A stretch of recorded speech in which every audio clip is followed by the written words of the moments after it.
ngasigi Sabbath numit asida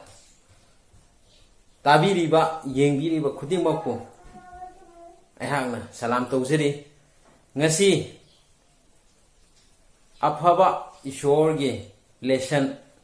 ishorna aikoda pibiba lesson nungaiba lesson second quarter gi tarani thoi shuba lesson ase khoi taminagani aikoi mamangda kaya ma tame aikoi gi how to interpret the scripture haidana aikoi matang tamagalai mamangi lesson number 11 adusu prophecy matang aikoi taminagre aduna ngasidi nungaiba ishorgi wahi phajaba adu aikoi taminasi hoi ngasigi lesson number 12 ase aikoi gi punsida miyoiba aikoi gi punsida yamna maruoiba lesson ni hana khale kari lesson no harga awaba khudingma aikoina mayong yaba thogdang aikoina thingnaba adugi matang de aikoi taminaga doise dealing with difficult spaces hai aduna awana leireba khudingmak se aikoina christian amagi punchi ema oina aikoi mayong yagadabani aduna aikoina khangadabadi kari mayong yaba wakhan awaba punamak thadu ishor the hen naksalaga nungaiba aduni ngasigi lesson sida phangminagadabse aduna aikoi ngasigi lesson se howdringaida ishor na ngaktang aikoi haijaminasi ishor na kari hai na khoina loksing watlabadi mangon da niyo pigani hai aduna aikoi ishor na ngaktang changjaminasi sargada leiba nungsi thoraba ishor ngasigi phajaraba naki Sabbath numit ase nasa aikoi da pibiduna nasa aikoi na nahaki pothaba numit se seng na ngaksaba asida ipa nahana loina biduna ngamjaba asigi damakti ipa naku hainingai leitana thagatsare aduga ipa hujik aikoi mayam ngaktang Sabbath school lesson taminagadori masida ipa nahana loina biyo naki thawai aduna loina biduna aikoi na kari khanagani kari tawgani haibase aikoi miyoiba aikoi gi wakhan nataba nahaki aningba apamado ohenbiyo haiduna ipa nahaku hainingai leitana thagatsari amadi boni jari nahana service ase Sabbath school gi class ase ahobdagi aroi fawa nahana chingbiyo haiduna tolabana chai hagna nahaki nungsiraba ingam amata ngaiba Prabhu Jesus Christ gi mingdani jabani sarga fawno katbiyo amen hoi hojikti aikoi adugumba awaba difficult kari haini aikoi maitironda haradi difficult haibadi aikoi yana awana leiba khangba ngamdaba ko adunda natana aikoi thengnabada ishor gi manakta chatpa matamda lambida lamkhangda thengnabada awaba khudimakse mayong yaba asi darkar oi hana ngasigi lesson asida phajana tambi nuai ngasigi lesson ase aikoi ahobdagi phajaba ngaktani aikoi tamaga lakpase adu ngasisu phajaba lesson ama aikoi taminagani aduna ngasigi memory text second ani shuba Peter ahumgi 15 da aikoi haipitang Bible da phaktu oga aikoi yengminasi sida Peter da kari hai amasung aikoi gi Prabhu kuina khangbiba adu aran khubamni singtha no shona bor pibo isino aikoina ishor aikoi ishor ni aikoi khangbiba ishoro aikoi mapu ibungo ishor aduni haibase aikoi kauroi hai ko singtha no haibadi matam leiba kibikta aikoi kaugnu haiba ko aduga kari hai mana aikoi gi achan ba ichin inausa polnasu mangonda pinabiba loksing adugi matung ina nakhoida ikhibagumane mahaki lairik pumnamaktasu waramsing asigi maramda mahakna ngangbagumane aduni aikoina khangadabadi Bible se miyoibagi loksingna ibasu nate miyoibagi apamana thohanbasu nate ishorna aikoida loina biraga ishorna aikoida loksing piraga ishorna aikoi insin biraga ko atuda aikoi lesson ase fajana Bible ase fajana aikoi bu mamu tana khangna bagi damakta hairag le ko aduna 16 dadi hamuk kari hai madugi manungda waram kharadi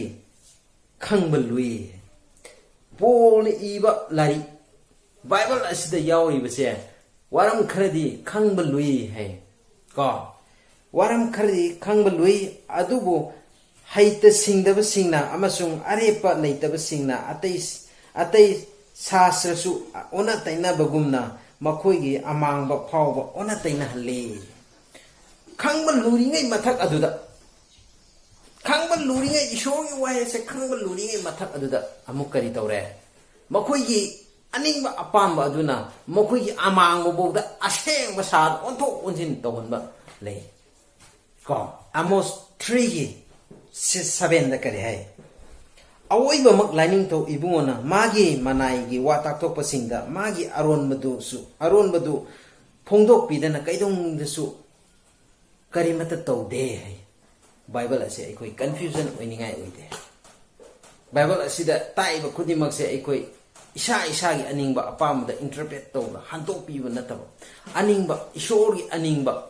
adu 2 Timothy 2 gi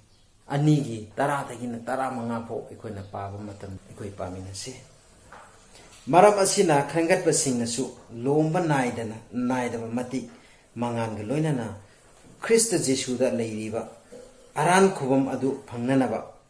makhoi gi damak aina pumnamak khangbi ni hairi basi thajaba yabani maramdi aikoini ibungoga seminarabade ibungoga hingsu hingminagani aikoina khanglabade ibungoga ningthau oina pansu panminagani aikoina ibungobu yadragade ibungona su aikoibu yabiroi aikoina thajaba yaba laitrabade ibungodade thajaba yaba amtattatana lay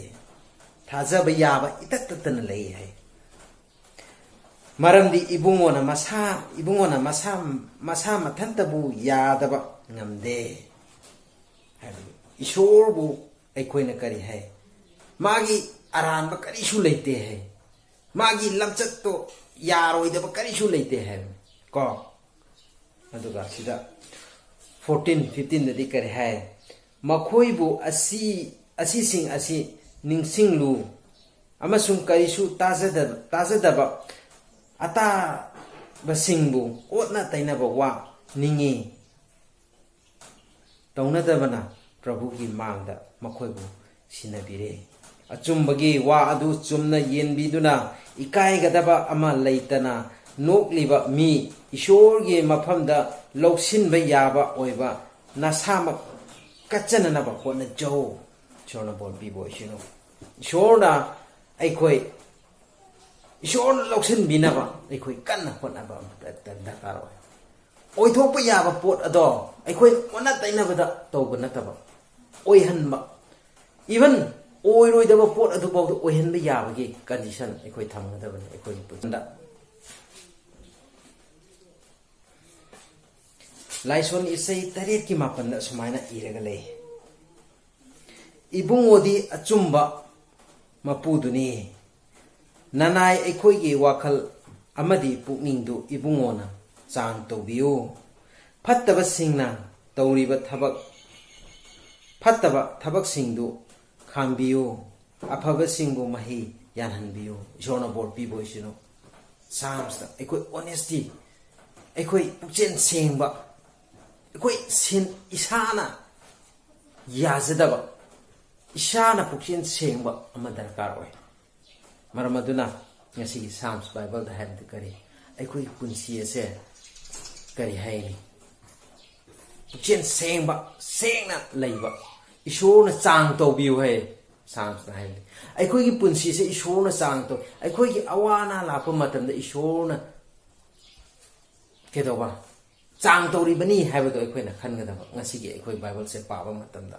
kanagumba kharadi aikoi na anaba ayekpa lapa matamda ishor nangna aikoi bu wahanbire nangna aikoi bu nungshire haibagi complain tawbagi mahuta ishor na aikoi bu chang tawbire ꯏꯁꯣꯔ ꯅꯍꯥꯟ ꯑꯩꯈꯣꯏ ꯀꯌꯥꯝ ꯊꯥꯖꯩ ꯍꯥꯏꯕꯗꯣ ꯌꯦꯡꯕꯤ ꯍꯥꯏꯕꯗꯣ ꯑꯗꯨꯅꯤ ꯑꯗꯨꯒꯨꯝꯕꯗꯣ ꯃꯥꯌꯣꯡ ꯌꯥꯕ ꯑꯗꯨꯒꯤ ꯂꯦꯁꯟꯅꯤ ꯃꯟꯗꯦꯒꯤ ꯂꯦꯁꯟ ꯑꯁꯦ ꯑꯗꯨꯅ ꯍꯣꯏ ngasi yengbiriba mayamsi akhang ahi mayam ama yaurongani adubu aigi hainingba aigi apamba aigi thamoida leiba ishor gi wahi ase mayamda share tobani ngasi gi sabai school lesson ase aina yengjabada sumaina aikoi punsi asida awaba mayong yaba pukchen sengba hoi ai mak isama pukchen seng ngamgani haibase ai isana yasede ai miyoi bani ai ishor masak khanga ai ishor gi tung iliba mi amani adugo ai gi punsi ase ishor na chang to matam ai se mai thi gadra haibadu ai isam chingna jar adune chin nau sing nikoi ishor kan chena pukchen seng na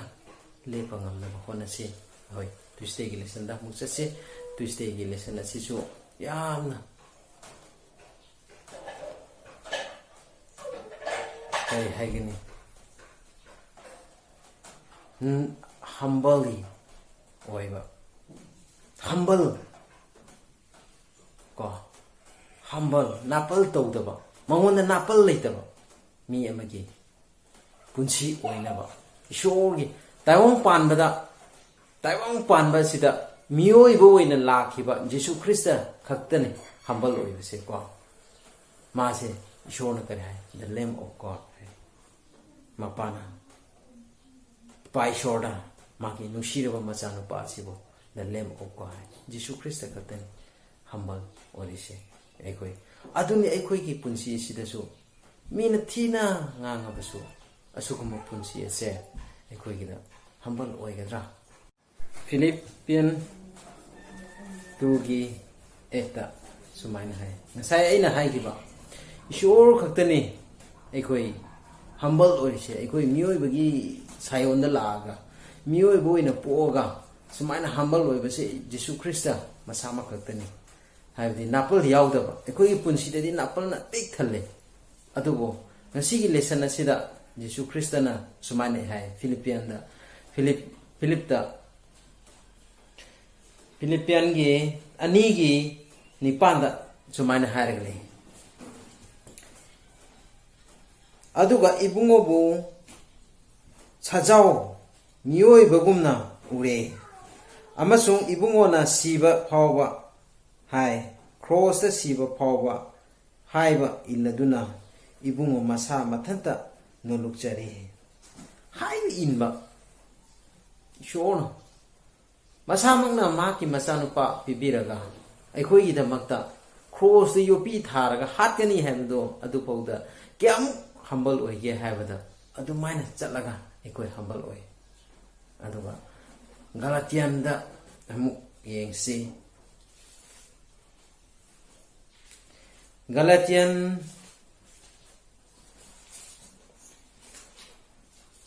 Galatian 6:1-3 da Sumani Hai Isin inausa Karigumba Aran bada Tabami Adubu Parabadi Nangusu Themba yai haiduna nangna na sabu yengjazuna thawai gi oiba na khoi na pukning tapagi thawai na asigumba mibu mensinbiyo na khoi na amana amagi arumba pubiyo aduga asumna kristana wain yathang adu thunghallu maramdi karisu oidaba kanagumba mi ama na masa mathantabu Karigumba ama oina Ninjarabadi, Mahak Masama Tantabu, Ninjarabani, Adu mi adudi mi kudinda magi tabak chang yeng jaduna aduga matam aduda mi ataigi natana maha masa matanta gi maramda mahaki chauthok chaba phangjargani maramdi mi khudimak magi Potnum Pujagani Sida Aina Ngasi Galatian 6 Sida Haibasi Karino Haraga Aikoida Aina Hena Chauzare Aina Hena Pare Ai Haibase Yamna Darkar oiramdre akhoi gi punsida ai haibase yamna danger oirame sini akhoi mioi bagi punsi sida sum akhoi ni yengma matamda kadai phok akhoi napal adu thadokpa natraga akhoi na kadai phok ishor gi tung in bangam gadagi ngasi akhoi gi punsi da su aina hena phare ko aina hena message pi ba here aina hena paisa paire aina hena haibasida shorna akhoi da yade maramaduna sinau sing ngasi gi lesson asida mi ke ama tayong pan asida kana su ishor gumna yaw macha gumna haibi inma chadu harga chatpa tumu harga tumba yupi thabagi na khuting thoro haira su ting thopa atu gumba miyoi bagi sayum da lakje jisu christ ma sama tan da aduna ai koina koi punsi asida asumaina ai koi na pan ase thadoga shorgi tung inba asengba shorgi macha ma oina ba ai koi ponnamin asi maroina jisu christ ma sama ai koi miyoi bagi sayum da laga ai koi bo kan biri bani maramaduna magumna Christian habadi karino magumna tung in mangamba aduni aikoina deal with difficulty humbles nikoi napal adudagi aikoi kari to butai aikoi mayong yaba ta adugumba kaya do lakpan matamda aikoina ishorna yade ko ishorna pamde ishorgi macha singdi sumain leigadabni hena bible da phajana iraga leiba se aikoina tung imba mayong yaba adugi lesson ni khoi ngasi taminari se si naw si hoi ngasi gi lesson se khoi tamada mapungdi phadre adubu aikoi hena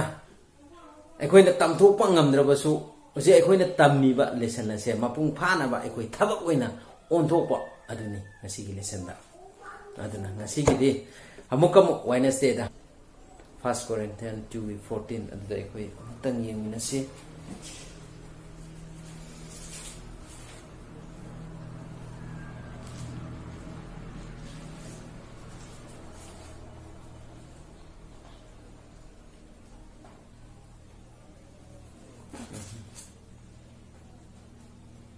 First Corinthians 2 gi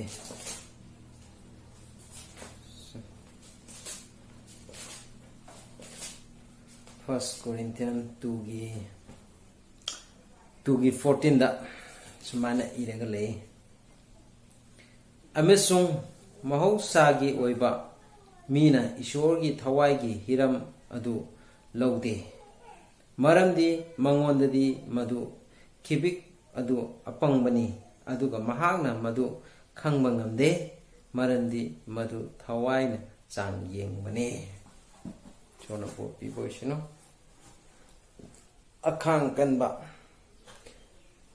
haibi inba pukning tappa asi ishorna ekoida chang tawni maase leibra akhang kanba du leibra kanagumba kharadi ikoi ishori tung ilamaga khang ngamdana chatkiba kanagumba kharadi ishori tung ilamaga magumonda pukning yamna yangba leitaba mangonda pukning afaba wakhal leitaba adugumba ko lei aduna ekoina ngasi gi lesson Wednesday gi lesson asida makoina piri se Galatians 6:9 da amtang yengminasi Galatians 3:8 sumaina iragalei amasung afaba tauringaida aikoina wagunu se marandi sonthadrabade achaba matam aikoida lakani ishona bolpi boisino mayam chinau sing aikoi ishor gi tung inba matamda khang kan ma loina na aikoi tung ingani tung in batabani maduda ekhoi kari hai ishorna kari hai achaba matam pigani Christian oriba ekhoi se ishorna ekhoi gi damakta achaba matam pigani aduna sinoksing nang ai damak ishorna achaba matam piraga leiribani aduna ekhoi kaidong dasu ishorda gi lakna chatana ba ekhoi hona se hoi Thursday ki lesson da ngasi de matam je yamna learning bani adu timing chap chana ba ai adum hona jage ngasi Thursday ki lesson da mu yemina se masi su yamna maru oi hojik ekoi gi scripture se ekoi na haning ba mong da hanba haning ba mong da Bible gi haning ba pam gi na ta ba mioi ba gi wakanda haning ba mong da hanba samna Lord's Day si kana gumba kharadi kedoba Sunday ni hena makoi gi thajar le adu Bible da di proof leite maram aduna koina ngasi gi lesson asida Thursday gi lesson asida aikoi scripture or basu adegi ishor bu haijabo or basu mapung phana aikoi tawbo si darkar oi maram aduna ngasi gi lesson asida amutang Bible text amani khatang yengminasi aduga aikoi matam su loisile then Matthew chapter 13 Matthew chapter 7 verse 13 to 17 aikoi yengminasi Matthew chapter 7 Matthew chapter 7 verse 13 to 17 Nakoina akuba thong aduda changu maramdi amangba da tanana ba thong adu lawi aduga lambi adu pai amasung maduda changba mi yami maramdi hingnaba da tabal thong adu khoi aduga lambi adu chapi amasung madu phangba mi yamde chona bopi boys no mi singna si phauda seranana tambiraga lei karino khuba haibasi karino lawba haibasi ju karino haibudo ekoi khangdabida lei scripture da adu ekoi khangnabagi damakta ishorda kari tawuta ishorda prayer khajana ekoi tawuta karoi hoi ngasigidi yamna nungai ekoi sumaina ekoi Adventist ki oiba Bible class sumaina amuk tawuse yamna ekoi thamoi da pele ekoi khangamdaba kudimak aduga ekoi da napal leramba ekoi da chawthok chaba ishor gi lambi aranba leramba singdo sumaina class tawbiraga ekoi bu penhanba ekoi bu khanghanba aduni ekoi na kano tawuse Christian amagi punsida pambase aduna aroi boina Psalms chapter Leichoni sei chamaga tarama panda yeminase chamaga tarama pangi kuntrawa kuntratruk adu yeminase ibungogi yathangduna nanaibu chena konsinbio marandi adu duna nanaigi nungaiba oigani lanthum yamna phanghan bibagi mahuta ibungogi puyadu iriba singdu inba ngamhanbio chona bopi boy sono ekoi Christian gi punsida ekoi Christian amagi punsida ekoi lanthum kaisu darkar oide maramdi ekoi da darkar oibasi karino harga ishorna loina biba ishorna ekoi da leibiba aduni aduna ekoi ishorna leinaba ishorna haijanaba khudima ado ekoi kan honasi aduga matung tarakpudasu ekoi amuk hana unasi ekoi Sabbath school ase mapung phana paikhatpa ngamnaba adagi ekoi ngasi editing tawriba ngasi gi ekoi Sabbath school gi sumaina ekoi media ministry tawriba singi mathakta su ishorna mapung phana tauhan bangamnaba ngasai ekhoi thengna khiba khuding mak adu nataba mapung phana hena paikhat bangamnaba thengna khiba khuding mak haibati kaino napan gumba ekhoi gi chauthok chabu gumba adege ekhoi da oibe ya bathaba adu oidanaba ekhoi na kana honaba adege pungning sontha hanba khuding mak ko adege ekhoi gi ishorbu hena naksanba ngamnaba gi mathakta ngasi media ministry na paikhaliba thabak thorom khudimak ishorna bor pinaba hena mapung phanaba adugi damakta su haijaminasi ngasi tabiriba ngasi gi sabai school asibu tabiriba khudingmak mapung phadrabasu ngasi khajikhtang mayamda share tawbasida mayamda penbiduna ishorda ekhoi lepa ngamnaba kanna haijaminasi haraba ngasi gi mayamda ekhoi kainanaba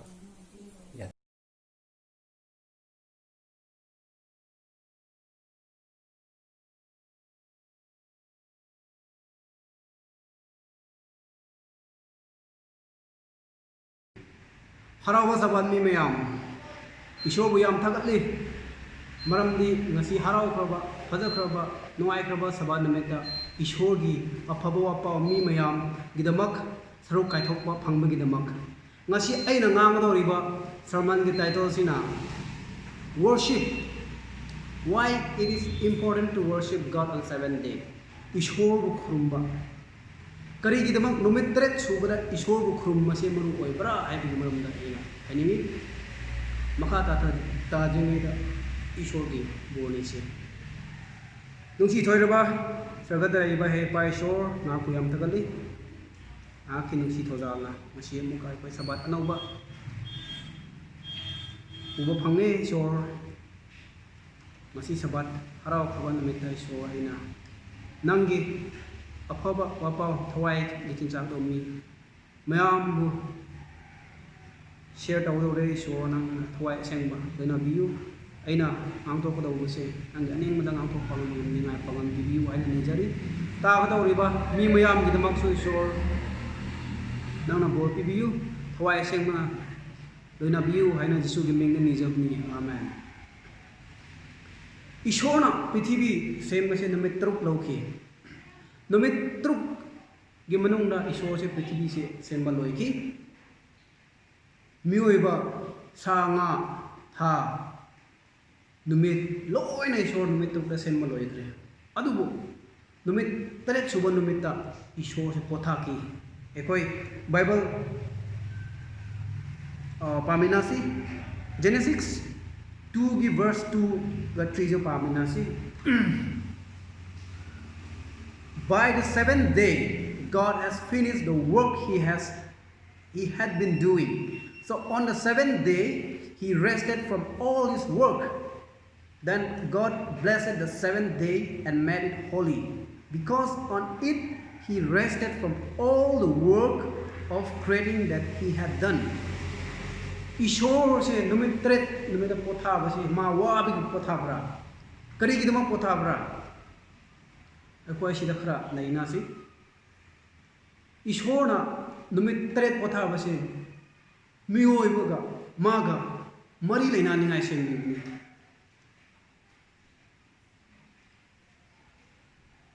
ishorna numit tret potha basi miyoi bana ma bu ikai khum ningai gi dama numit tret se sem ni adu khangna tana miyoi bana ishorna miyoi bo sembi ko haibdo khangni ai gidama ishona no mit tret se mana potha ni isho se nungsi ba isho ni nungsi bi gidama no mit tret da potha wa ko haina miyoi bo haibni adu bu ji kan ni matam da yengla kan da denomination ishona wa hai ki ba ishona tau hai ki ba tawra ga leibra out of 100% 10% gumaka toram 10% ko yogira khangde ishor gi wa in mase ko ishona tau haiba ishona chalu haiba ishona tau haiba taw darga mo ko aning lamina chatlaga tawraga ishona lobi ni haina khale adu ishona lobi gira ꯀꯔꯤꯒꯤꯗꯃꯛ ꯑꯩꯈꯣꯏ ꯄ꯭ꯔꯤꯊꯤꯕꯤꯗ ꯍꯧꯖꯤꯛꯁꯦ ꯏꯁꯣꯔ ꯅꯤꯡꯕꯒꯤꯁꯦ ꯃꯇꯝ ꯏꯁꯣꯔꯅ ꯅꯨꯃꯤꯠ 3ꯗ Exodus 20ꯒꯤ verse 8ꯗ remember the Sabbath day to keep it holy ꯍꯥꯏ ꯑꯗꯨ ꯏꯁꯣꯔꯅ ꯃꯤꯑꯣꯏꯕꯕꯨ ꯅꯨꯃꯤꯠ 3 ꯁꯨꯕꯁꯦ ꯑꯩꯈꯣꯏ ꯅꯤꯡꯁꯤꯡꯉꯨ ꯑꯗꯨꯒ ꯑꯗꯨ ꯅꯨꯃꯤꯠꯇ ꯑꯩꯈꯣꯏ ꯏꯁꯣꯔꯕꯨ ꯈꯨꯔꯨꯝꯃꯨ ꯏꯁꯣꯔꯕు ꯏꯀꯥꯏ ꯈꯨꯝꯃꯨ ꯍꯥꯏꯅ ꯍꯥꯏꯕꯅꯤ ꯃꯤꯑꯣꯏꯕꯁꯤꯡ ꯑꯗꯨ ꯏꯁꯣꯔꯒꯤ ꯋꯥ ꯏꯜꯂꯒ ꯂꯩꯕ ꯀꯔꯤꯒꯤꯗꯃꯛ ꯕꯥꯏꯕꯜꯗꯤ ꯑꯃꯈꯛ ꯑꯣꯏꯌꯦ ꯑꯗꯨꯕꯨ ꯈ꯭ꯔꯤꯁꯇꯤꯌꯟ ꯗꯤꯅꯣꯃꯤꯅꯦꯁꯟ ꯀꯌꯥꯝ ꯂꯩꯕ꯭ꯔꯥ ꯀꯔꯤꯒꯤꯗꯃꯛ ꯌꯥꯝ ꯂꯩꯕ꯭ꯔꯥ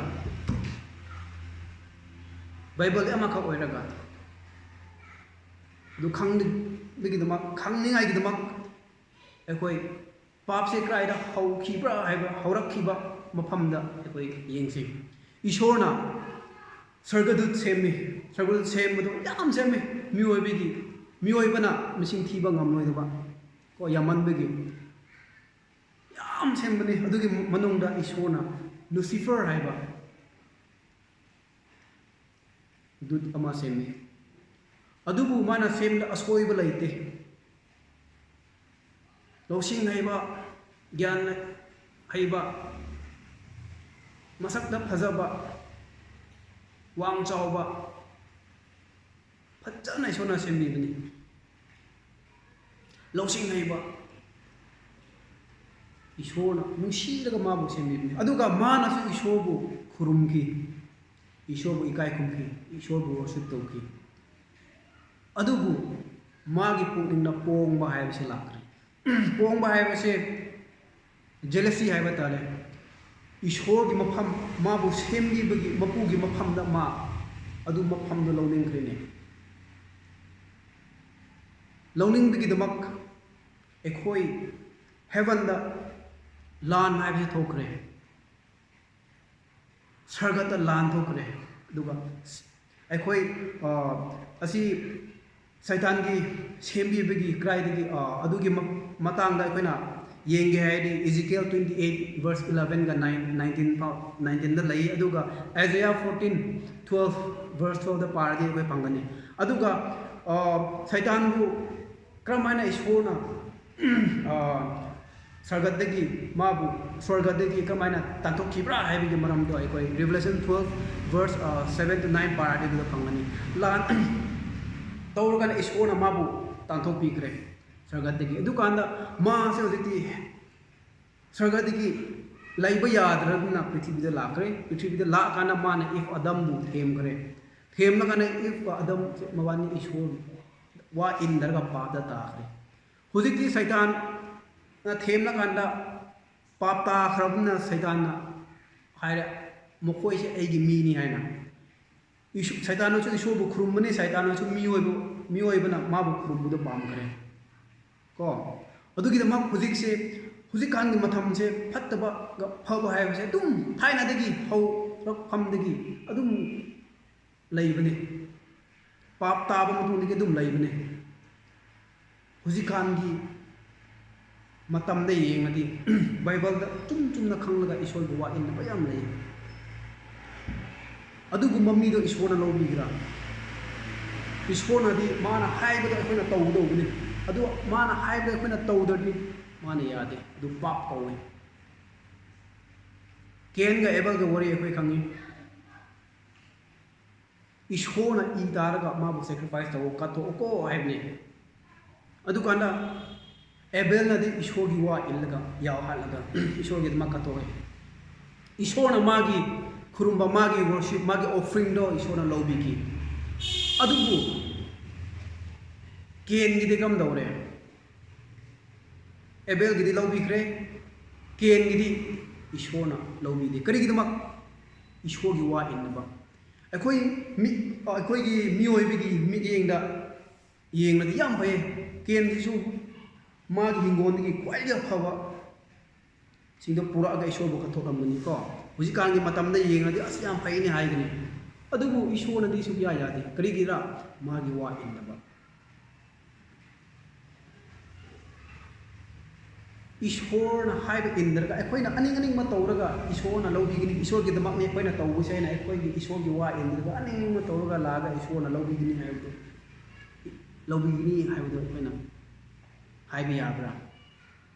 ꯏꯁꯣꯔꯅ ꯂꯧꯕꯤꯒꯗ꯭ꯔꯥ ꯁꯨꯛꯂꯧ ꯂꯧꯕꯤꯔꯣꯏ ꯀꯔꯤꯒꯤꯔ ꯍꯥꯏꯔꯒ ꯏꯁꯣꯔꯅꯗꯤ ꯌꯥꯗꯦ ꯍꯥꯏꯗꯤ ꯌꯥꯗꯦ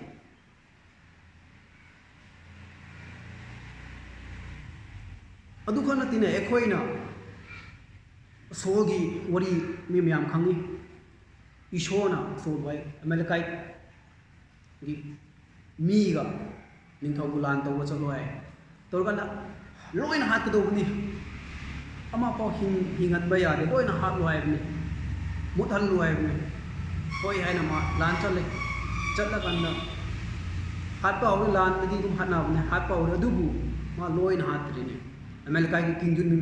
ꯅꯤꯡꯊꯧꯁꯨ ꯑꯃꯨꯛꯀ ꯄꯨꯔꯛꯈ꯭ꯔꯦ ꯑꯗꯨꯈꯛ ꯅꯠꯇꯅ ꯁꯟ ꯑꯐꯕ ꯃꯈꯣꯏꯗ ꯄꯨꯔꯛꯈ꯭ꯔꯦ ꯏꯁꯣꯔꯕꯨ ꯁꯦꯀ꯭ꯔꯤꯐꯥꯏꯁ ꯇꯧꯅꯤꯡꯉꯥꯏꯅꯦ ꯍꯥꯏꯅ ꯑꯩꯈꯣꯏꯒꯤ ꯃꯤꯠ ꯌꯦꯡꯗꯗꯤ ꯌꯦꯡꯉꯣ ꯁꯟ ꯄꯨꯔꯛꯄꯁꯦ ꯀꯌꯥꯃꯨꯛ ꯐꯗ꯭ꯔꯥ ꯏꯁꯣꯔꯕꯨ ꯁꯦꯀ꯭ꯔꯤꯐꯥꯏꯁ ꯏꯁꯣꯔꯕꯨ ꯀꯠꯊꯣꯛꯅꯤꯡꯉꯥꯏꯒꯤꯗꯃꯛ ꯄꯨꯔꯛꯄꯅꯤ ꯍꯧꯖꯤꯛꯀꯥꯟꯒꯤ ꯃꯇꯝꯗ ꯌꯦꯡꯉꯗꯤ ꯑꯁ ꯃꯤꯁꯤꯡ ꯑꯌꯥꯝꯕꯗꯤ ꯑꯁ ꯌꯥꯝ ꯐꯩꯌꯦ ꯍꯥꯏꯅ ꯍꯥꯏꯒꯅꯤ ꯑꯗꯨꯕꯨ ꯏꯁꯣꯔꯅꯗꯤ ꯌꯥꯈꯤꯗꯦ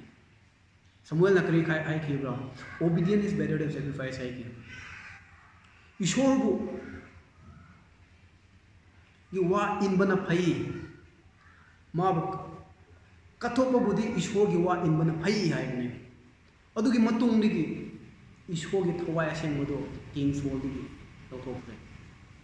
ꯃꯥ ꯊꯋꯥꯏ ꯑꯁꯦꯡꯕ ꯊꯥꯗꯣꯛꯈ꯭ꯔꯦ ꯃꯥ ꯍꯤꯡꯅ ꯊꯋꯥꯏꯒꯤ ꯔꯣꯝꯗꯗꯤ ꯃꯥꯡꯈ꯭ꯔꯦ ꯀꯌꯥꯃꯨꯛ ꯅꯨꯡꯉꯥꯏꯇꯕ꯭ꯔꯥ ꯏꯕꯨ ꯑꯗꯨꯒꯨꯝꯅ ꯑꯩꯈꯣꯏꯒꯤ ꯄꯨꯟꯁꯤꯗꯁꯨ ꯑꯩꯈꯣꯏꯅ ꯏꯁꯣꯔꯅ ꯍꯥꯏꯕ ꯏꯟꯗ꯭ꯔꯒ ꯑꯩꯈꯣꯏ ꯑꯅꯤꯡꯕ ꯇꯧꯔꯒ ꯆꯠꯂꯒ ꯂꯩꯔꯗꯤ ꯅꯣꯡꯃ ꯅꯠꯇ꯭ꯔꯗꯤ ꯅꯣꯡꯃꯗꯤ ꯑꯩꯈꯣꯏꯒꯤ ꯑꯗꯨꯒꯨꯝꯕ ꯖꯁꯃꯦꯟꯗꯨ ꯂꯥꯛꯀꯅꯤ ꯕꯤꯆꯥꯔꯗꯨ ꯂꯥꯛꯀꯅꯤ ꯑꯗꯨꯒꯤ ꯑꯩꯈꯣꯏ ꯌꯥꯝ ꯆꯦꯛꯁꯤꯟꯅꯤꯡꯉꯥꯏ ꯇꯥꯏ ꯏꯁꯣꯔꯅ ꯇꯧ ꯍꯥꯏꯕ ꯑꯩꯈꯣꯏ ꯇꯧꯁꯤ ꯑꯗꯨ ꯅꯠꯇ꯭ꯔꯗꯤ ꯑꯩꯈꯣꯏꯁꯨ ꯃꯥꯡꯒꯅꯤ ꯏꯁꯣꯔꯅ ꯕꯥꯏꯕꯜꯗ 10 Commandments ꯑꯗꯨꯝ ꯏꯕꯤꯔꯦ Exodus 20ꯒꯤ verse 4ꯒꯤ ꯄꯥꯊꯔꯗꯤ ꯑꯗꯨꯝ ꯈꯪꯒꯅꯤ ꯑꯩꯈꯣꯏ ꯃꯨꯔꯇꯤ ꯈꯨꯔꯨꯝꯕ ꯌꯥꯗꯦ ꯍꯥꯏ ꯍꯧꯖꯤꯛꯀꯥꯟ ꯃꯇꯝꯗꯤ ꯀꯩꯗꯧꯔꯦ ꯑꯌꯥꯝꯕ ꯄ꯭ꯔꯤꯊꯤꯕꯤꯗ ꯂꯩꯕꯁꯦ ꯃꯨꯔꯇꯤ ꯈꯨꯔꯨꯝꯕꯒ ꯂꯩ ꯑꯌꯥꯝꯕꯁꯦ ꯈꯪꯗꯕ ꯃꯤꯁꯤꯡꯕꯨꯗꯤ ꯍꯣꯏ ꯈꯪꯗ꯭ꯔꯦ ꯑꯗꯨꯕꯨ ꯏꯁꯣꯔꯕꯨ ꯈꯪꯂꯒ ꯑꯆꯨꯝꯕ ꯈꯪꯂꯒ ꯃꯤꯁꯤꯡꯁꯦ ꯑꯗꯨꯝ ꯈꯨꯔꯨꯝꯂꯒ ꯂꯩ ꯏꯁꯣꯔꯅ ꯁꯨꯛꯌꯥ ꯌꯥꯔꯣꯏ ꯀꯔꯤꯒꯤꯔꯥ ꯍꯥꯏꯔꯒ ꯏꯖ꯭ꯔꯦꯂꯥꯏꯠꯁꯤꯡ ꯏꯖꯤꯞꯇ ꯃꯤꯅꯥꯏ ꯑꯣꯏꯅ ꯂꯩꯔꯀꯥꯟꯗ ꯃꯣꯖꯦꯁꯅ ꯃꯈꯣꯏꯕꯨ ꯂꯨꯆꯤꯡꯂꯒ ꯏꯁꯣꯔꯒꯤ ꯅꯨꯡꯁꯤ ꯊꯧꯖꯥꯜꯅ ꯃꯈꯣꯏ ꯃꯤꯅꯥꯏꯗꯒꯤ ꯂꯧꯊꯣꯛꯄꯤꯔꯒ ꯅ꯭ꯌꯨ ꯀꯦꯅꯥꯟ ꯏꯁꯣꯔꯒꯤ ꯋꯥꯁꯛ ꯄꯤꯕ ꯏꯁꯣꯔꯅ ꯄꯤꯒꯗꯧꯕ ꯃꯐꯝꯗꯨ ꯃꯈꯣꯏ ꯑꯗꯨ ꯌꯧꯅ ꯆꯠꯅꯤꯡꯉꯥই ꯃꯈꯣꯏ ꯆꯠꯈꯤ ꯑꯗꯨꯒꯤ ꯃꯇꯨꯡꯗ ꯏꯁꯣꯔꯅ ꯃꯣꯖꯦꯁꯄꯨ ꯃꯥꯎꯟ ꯁꯤꯅꯥꯏꯗ ꯀꯧꯈꯤ 10 Commandments ꯄꯤꯅꯤꯡꯉꯥꯏ ꯃꯥ ꯆꯠꯂꯀꯥꯟꯗ ꯏꯖ꯭ꯔꯦꯂꯥꯏꯠꯒꯤ ꯃꯤꯁꯤꯡꯁꯦ ꯒ꯭ꯔꯝꯕꯜ ꯇꯧꯕ ꯍꯧꯔꯦ ꯋꯥ ꯉꯥꯡꯕ ꯍꯧꯔꯦ ꯃꯣꯖꯦꯁ ꯂꯥꯛꯇꯕꯒꯤꯗꯃꯛ ꯍꯧꯖꯤꯛꯇꯤ ꯑꯩꯈꯣꯏ ꯀꯅꯥꯕꯨ ꯈꯨꯔꯨꯝꯒꯅꯤ ꯍꯥꯏꯅ ꯑꯗꯨ ꯃꯈꯣꯏ ꯑꯦꯔꯣꯟꯕꯨ ꯐꯣꯔꯁ ꯇꯧꯕ ꯍꯧꯔꯦ ꯑꯩꯈꯣꯏꯒꯤꯗꯃꯛ ꯂꯥꯏ ꯁꯦꯝꯕꯤꯌꯨ ꯍꯥꯏꯅ ꯑꯦꯔꯣꯟꯅ ꯀꯔꯤ ꯁꯦꯝꯕꯤꯕ꯭ꯔꯥ ꯁꯅꯥꯒꯤ ꯁꯟ ꯁꯦꯝꯕꯤꯔꯦ ꯏꯖ꯭ꯔꯦꯂꯥꯏꯠꯁꯤꯡ ꯋꯥꯔꯁꯤꯞ ꯇꯧꯔꯒ ꯃ꯭ꯌꯨꯖꯤꯛ ꯁꯥꯟꯅꯔꯒ ꯏꯁꯩ ꯁꯥꯔꯒ ꯖꯒꯣꯏ ꯁꯥꯔꯒ ꯂꯩꯈ꯭ꯔꯦ ꯑꯗꯨ ꯃꯇꯨꯡꯗ ꯃꯣꯖꯦꯁ ꯂꯥꯛꯑꯀꯥꯟꯗ ꯎꯔꯀꯥꯟꯗ ꯁꯥꯎꯈ꯭ꯔꯦ ꯃꯥ 10 Commandments ꯊꯨꯒꯥꯏꯈ꯭ꯔꯦ ꯑꯗꯨꯀꯥꯟꯗ ꯏꯁꯣꯔꯒꯤ ꯋꯥ ꯏꯟꯗꯕ ꯃꯤꯁꯤꯡꯕꯨ ꯀꯩꯗꯧꯕ꯭ꯔꯥ ꯏꯁꯣꯔꯅ ꯕꯤꯆꯥꯔ ꯄꯤꯈꯤ ꯃꯤ ꯃꯌꯥꯝ ꯁꯤꯈꯤ ꯏꯁꯣꯔꯒꯤ ꯋꯥ ꯏꯟꯗꯕꯒꯤꯗꯃꯛ ꯑꯗꯨꯒꯨꯝꯅ ꯑꯩꯈꯣꯏꯁꯨ ꯏꯁꯣꯔꯅ ꯍꯥꯏꯕꯗꯨ ꯋꯥꯗꯨ ꯏꯟꯗ꯭ꯔꯗꯤ ꯏꯁꯣꯔꯅ ꯑꯩꯈꯣꯏꯕꯨ ꯅꯨꯡꯇꯤꯒꯤ ꯀꯣꯛꯄꯤꯒꯅꯤ ꯍꯥꯏꯕꯗꯤ ꯍꯥꯏꯕ ꯌꯥꯗꯦ ꯈꯟꯕꯁꯨ ꯌꯥꯗꯦ ꯑꯩꯈꯣꯏꯅ ꯏꯁꯣꯔꯒꯤ ꯃꯅꯥꯛꯇ ꯂꯥꯛꯇ꯭ꯔꯒ ꯑꯩꯈꯣꯏꯅ ꯇꯧꯅꯤꯡꯕ ꯇꯧꯔꯒ ꯂꯥꯁꯇ ꯑꯩꯅ ꯂꯥꯛꯀꯦ ꯍꯥꯏꯗꯤ ꯑꯗꯨꯗꯤ ꯁꯨꯛꯌꯥ ꯌꯥꯔꯣꯏ ꯏꯁꯣꯔꯅꯗꯤ ꯃꯥꯅ ꯍꯥꯏꯕꯗꯣ ꯑꯩꯈꯣꯏ ꯇꯧꯒꯗꯧꯕꯅꯤ ꯃꯥꯕꯨ ꯅꯨꯡꯁꯤꯒꯗꯧꯕꯅꯤ ꯃꯥꯅ ꯅꯨꯡꯁꯤꯕꯒꯤꯗꯃꯛ ꯑꯩꯈꯣꯏꯕꯨ ꯃꯥꯕు ꯈꯨꯔꯨꯝꯃꯨꯀꯣ ꯍꯥꯏꯅ ꯍꯥꯏꯕꯅꯤ ꯑꯗꯨꯒ ꯍꯧꯖꯤꯛ ꯑꯩꯈꯣꯏ ꯕꯥꯏꯕꯜ ꯇꯦꯛꯁ ꯑꯩꯈꯣই Proverbs chapter 14ꯒꯤ verse 12 Proverbs chapter 14ꯒꯤ verse 12ꯗ ꯃꯤ ꯃꯌꯥꯝ ꯄꯥꯃꯤꯟꯅꯁꯤ ꯑꯗꯨꯗ ꯀꯔꯤ ꯏꯕ꯭ꯔꯥ ꯍꯥꯏꯔꯒ ꯃꯤ ꯑꯃꯒꯤ ꯃꯐꯝꯗ ꯑꯆꯨꯝꯕ ꯃꯥꯟꯕ ꯂꯝꯕꯤ ꯑꯃ ꯂꯩ ꯑꯗꯨꯕꯨ ꯃꯗꯨꯒꯤ ꯄꯣꯠꯂꯣꯏꯗꯤ ꯑꯁꯤꯕ ꯂꯝꯕꯤꯅꯤ ꯍꯥꯏ ꯍꯧꯖꯤꯛꯀꯥꯟꯗ ꯂꯩꯔꯤꯕ ꯃꯤꯁꯤꯡꯁꯦ ꯑꯁꯤ ꯂꯝꯕꯤꯗ ꯆꯠꯂꯒ ꯂꯩꯔꯦ ꯑꯩꯈꯣꯏꯅ ꯌꯦꯡꯂꯀꯥꯟꯗꯗꯤ ꯃꯤꯑꯣꯏꯕꯅ ꯌꯦꯡꯂꯀꯥꯟꯗ ꯂꯝꯕꯤꯁꯦ ꯆꯨꯝꯕ ꯃꯥꯟꯕ ꯀꯣ ꯑꯩꯈꯣꯏꯅ ꯅꯨꯡꯉꯥꯏꯅ ꯆꯠꯂꯒ ꯂꯩꯕ ꯂꯣꯏꯕ ꯃꯐꯝꯗꯗꯤ ꯀꯔꯤ ꯊꯣꯛꯀꯦꯔꯥ ꯈꯪꯗꯕ ꯑꯌꯥꯝꯕ ꯂꯝꯕꯤ ꯏꯁꯣꯔꯅ ꯍꯥꯏꯕ ꯆꯠꯇ꯭ꯔꯒ ꯑꯅꯤꯡꯕ ꯆꯠꯂꯦ ꯂꯥꯁꯇꯗꯤ ꯑꯩꯈꯣꯏ ꯂꯣꯏꯅ ꯁꯤꯕ ꯇꯥꯕ ꯏꯁꯣꯔꯅ ꯍꯥꯏꯕ ꯂꯝꯕꯤꯗ ꯆꯠꯇ꯭ꯔꯗꯤ ꯑꯩꯈꯣꯏ ꯁꯤꯕ ꯇꯥꯕ ꯑꯁꯤ ꯏꯁꯣꯔꯅ ꯊꯥꯏꯅꯗꯒꯤ ꯁꯤ ꯑꯩꯈꯣꯏꯒꯤꯗꯃꯛ ꯈꯪꯅꯤꯡꯉꯥꯏꯗꯃꯛ ꯍꯥꯏꯕꯤꯈ꯭ꯔꯕꯅꯤ ꯑꯗꯨꯒꯤꯗꯃꯛ ꯏꯁꯣꯔꯅ ꯍꯥꯏꯕ ꯋꯥꯁꯤ ꯀꯔꯝꯃꯨꯛ ꯃꯔꯨ ꯑꯣꯏꯕ꯭ꯔꯥ ꯍꯥꯏꯕꯗꯨ ꯃꯤ ꯃꯌꯥꯝ ꯈꯪꯃꯤꯟꯅꯁꯤ ꯑꯗꯨꯒ ꯗꯥꯅꯤꯌꯦꯜꯒꯤ ꯃꯇꯝꯗ ꯈꯪꯉꯦꯅ ꯑꯩꯈꯣꯏ ꯀꯤꯡ ꯅꯦꯕꯨꯀꯗꯅꯦꯖꯔꯅ ꯀꯩꯅꯣ ꯁ꯭ꯇꯦꯆꯨ ꯑꯆꯧꯕ ꯑꯃ ꯁꯥꯕꯤꯔꯦ ꯁꯥꯔꯒ ꯃꯤ ꯃꯌꯥꯝꯕꯨ ꯑꯗꯨ ꯁ꯭ꯇꯦꯆꯨꯕꯨ ꯑꯁꯤ ꯃꯨꯔꯇꯤꯕꯨ ꯈꯨꯔꯨꯝꯃꯨ ꯍꯥꯏꯕꯅꯤ ꯈꯨꯔꯨꯝꯗꯕ ꯃꯤꯁꯤꯡꯕꯨꯗꯤ ꯍꯥꯠꯄꯒꯤ ꯗꯟꯗꯤ ꯄꯤꯕꯅꯤ ꯑꯗꯨꯀꯥꯟꯗ ꯃꯤ ꯃꯌꯥꯝ ꯈꯨꯔꯨꯝꯕꯅꯦ ꯑꯗꯨꯗ ꯏꯁꯣꯔꯒꯤ ꯃꯤ ꯃꯆꯥ ꯑꯍꯨꯝ ꯍꯥꯏꯕ ꯑꯍꯨꯝꯁꯦ ꯈꯨꯔꯨꯝꯈꯤꯗꯦ ꯁꯦꯗ꯭ꯔꯦꯛ ꯃꯦꯁꯦꯛ ꯑꯕꯦꯗꯅꯦꯒꯣ ꯃꯈꯣꯏꯁꯤꯅ ꯁꯨꯛꯈꯨꯝ ꯈꯨꯔꯨꯝꯗꯦ ꯕꯣꯗꯥꯎꯟ ꯐꯥꯎ ꯇꯧꯗꯦ ꯃꯥꯒꯤ ꯀꯣꯛ ꯐꯥꯎ ꯃꯈꯥ ꯑꯗꯨꯃꯥꯏꯅ ꯂꯣꯠꯇꯗꯦ ꯀꯔꯤꯒꯤꯔꯥ ꯍꯥꯏꯔꯒ ꯏꯁꯣꯔꯅ ꯌꯥꯗꯕ ꯃꯈꯣꯏ ꯑꯆꯨꯝꯕ ꯏꯁꯣꯔꯗ ꯊꯥꯖꯕ ꯏꯁꯣꯔꯅ ꯍꯥꯏꯕꯗꯨ ꯃꯈꯣꯏꯅ ꯏꯁꯣꯔꯒꯤ ꯋꯥꯗꯨ ꯃꯈꯣꯏꯅ ꯇꯥꯕ ꯑꯗꯨꯒꯤꯗꯃꯛ ꯀꯤꯡ ꯁꯥꯎꯔꯒ ꯃꯈꯣꯏꯕꯨ ꯄꯨꯜꯂꯒ ꯃꯈꯣꯏ ꯃꯈꯨꯠ ꯃꯈꯣꯡ ꯄꯨꯜꯂꯒ ꯃꯩ ꯃꯅꯨꯡꯗ ꯂꯪꯁꯤꯟꯕꯤꯈ꯭ꯔꯦꯅꯦ ꯂꯪꯁꯤꯜꯂꯒ ꯃꯈꯣꯏꯅ ꯁꯤꯈꯤꯕ꯭ꯔꯥ ꯃꯈꯣꯏ ꯁꯤꯗꯦ ꯂꯪꯁꯤꯜꯂꯒ ꯃꯤ ꯑꯍꯨꯝ ꯂꯩꯗ ꯃꯤ ꯃꯔꯤ ꯎꯈꯤ ꯃꯤ ꯑꯃꯗꯨ ꯏꯁꯣꯔꯒꯤ ꯃꯆꯥꯕꯨꯅꯤ ꯖꯤꯁꯨ ꯌꯥꯎꯅ ꯃꯈꯣꯏ ꯃꯔꯤ ꯑꯣꯏꯈꯤ ꯃꯈꯣꯏꯕꯨ ꯀꯤꯡ ꯅꯦꯕꯨꯀꯗꯅꯦꯖꯔ ꯍꯥꯠꯄ ꯉꯝꯗꯦ ꯀꯔꯤꯒꯤꯔꯥ ꯍꯥꯏꯔꯒ ꯏꯁꯣꯔꯒꯤ ꯋꯥ ꯏꯟꯕꯒꯤ ꯑꯗꯨꯒꯤ ꯃꯇꯨꯡꯗ ꯃꯈꯣꯏꯕꯨ ꯃꯐꯝ ꯑꯆꯧꯕ ꯄꯤꯈꯤ ꯑꯗꯨꯒꯨꯝꯅ ꯏꯁꯣꯔꯕꯨ ꯑꯩꯈꯣꯏꯅ ꯍꯧꯖꯤꯛ ꯊꯥꯖꯔꯒ ꯃꯥꯅ ꯍꯥꯏꯕ ꯅꯨꯃꯤꯠꯇ ꯈꯨꯔꯨꯝꯂꯒ ꯃꯥꯕꯨ ꯏꯀꯥꯏ ꯈꯨꯝꯂꯗꯤ ꯏꯁꯣꯔꯅꯁꯨ ꯑꯩꯈꯣꯏꯒꯤ ꯑꯩꯈꯣꯏꯕꯨꯁꯨ ꯃꯥꯒꯤ ꯕꯣꯔ ꯐꯪꯒꯅꯤ ꯑꯗꯨ ꯈꯛ ꯅꯠꯇꯅ ꯑꯩꯈꯣꯏꯒꯤꯗꯃꯛ ꯑꯩꯈꯣꯏ ꯌꯨꯝ ꯁꯔꯒꯗ ꯁꯦꯝꯂꯒ ꯂꯩꯕꯅꯤ ꯍꯧꯖꯤꯛ ꯕꯥꯏꯕꯜꯗ ꯌꯦꯡꯂꯀꯥꯟꯗ ꯅꯨꯃꯤꯠꯁꯦ ꯂꯣꯏꯅ ꯀꯟꯐ꯭ꯌꯨꯁ ꯇꯧꯈ꯭ꯔꯦ ꯏꯁꯣꯔꯅ ꯈꯨꯔꯨꯝꯃꯨ ꯍꯥꯏꯕ ꯅꯨꯃꯤꯠꯇ ꯃꯤꯑꯣꯏꯕꯅ ꯈꯨꯔꯨꯝꯅꯤꯡꯗꯕ